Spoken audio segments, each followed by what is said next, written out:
One day I started talking with this woman and she began to share with me her story, and it was quite a crazy, traumatic story. She was a widow, and her husband one day was in his truck and driving, and he tragically was struck and hit by a train and passed away after that. As she shared with me, there was a connection and a commonality in our life experiences. Though she was a widow and I am a woman that's been divorced, there was a connection. And that's because I've realized over the years that divorce is similar to death. No, it's not the same. And there is finality in death that divorce does not have. And there is more pain in death than divorce. There are similarities.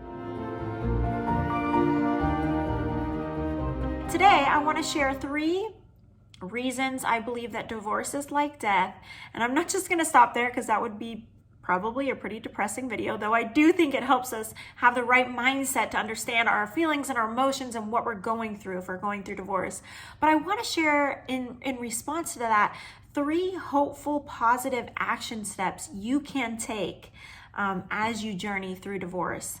So let's talk about the first way divorce is like death. And that is because divorce is the death of a relationship and the death of one of the most dearest relationships you will ever have in your life. One of the most important relationships you'll ever have in your life is marriage. And this is somebody that you chose to be with, that you thought you would be with for the rest of your life, someone that you love, you fell in love with, you committed to, and it is the death of a relationship. And with that comes a lot of pain and a lot of needing to work through how this relationship is going to look like now and transferring to a different focus when it comes to that relationship. There may be a lot of contention, a lot of hurt that has built up because you're going through the divorce, maybe even feelings of betrayal. And so that is something that we have to acknowledge, that this isn't like a death of a relationship. This relationship will be no more. But this is the hopeful and positive response you can have to that death of a relationship. And that is to fill yourself with community of other believers. Get involved in your church. Find other women who are going through similar things to find support with them. My church family has been a huge support to me through my divorce process, and I could not do this single mom thing without my church family. And also, this is even more than your church family. This is part of it, but fill yourself with your relationship with the Lord. My relationship with God is what has carried me through those difficult, dark days. And a lot of times we think that I need a man to feel happy, to feel safe, to feel secure in life. And often divorce is this window, this new opportunity to realize what God has always wanted to be in your life. And He wants to be your everything. And so sometimes divorce, it puts us in that vulnerable position where we realize God is all I have to look to, and He wants to be your all. So invest in that relationship with the Lord. He will meet you where you're at, and I guarantee you, He will be there for you and comfort you if you come to Him in your brokenness. The next way divorce is like death is that it is a death of a dream. You probably had a vision in your mind of what the future would look like, what the next 20, 30 years of your life would look like. And now it's completely changed. And maybe you had that dream and it's crushed, it's broken, and you can't even envision, you don't even have a picture of what the future could look like. You are in possibly so much pain that you feel like, will things ever get better? And I want you to know they will get better. And if you ask Him, the Lord will give you a new dream, a new future hope of what life can be like. And this is what has helped me. This is the positive focus that we can have when we're dealing with this death of a dream. As a divorced woman, you need to find women that you can look to that have gone before you on this road. Other single moms, maybe they're not single anymore, maybe they got remarried, but other women that have walked this road that you see have navigated it well, have endured it well, that are still serving the Lord, love the Lord, that God has brought them through this and healed their hearts, that you can look to and say, okay, they're like 10 years down the road and I can see that they're doing it. So if they're doing it, I can do it.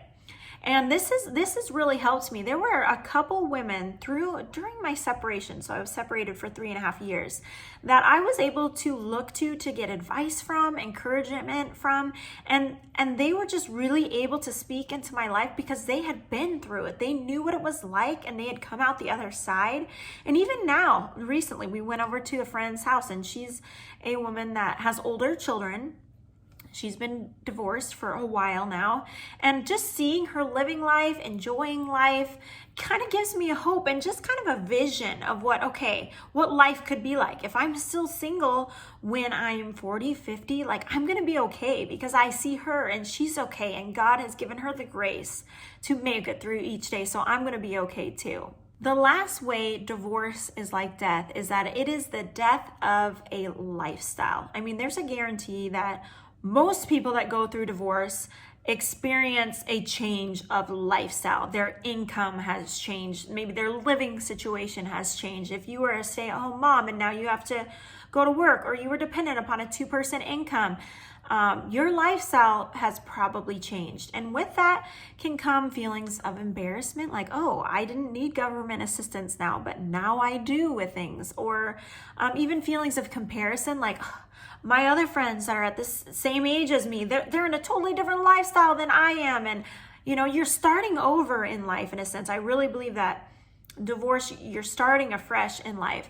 But here's the positive outlook you can have. And this is what I've learned. And I made a video about this, which I will link below, is you've got to find joy and creativity with building this new life. Find creative ways to make it work financially.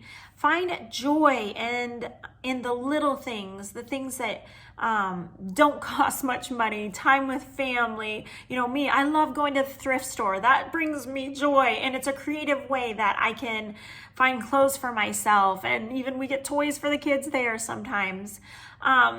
What's important is that as you try to find creative ways to find this new lifestyle that will work for you, is to keep your values that you have for your life, for your family, at the forefront of your mind. So for me, my value, one of my top values is family. Like under following Jesus, then it's my family. So my lifestyle is different than if I was like, I'm all about, earning the money. I'm working part-time. I'm homeschooling my children. I've centered my life. I have this lifestyle to be able to do those things.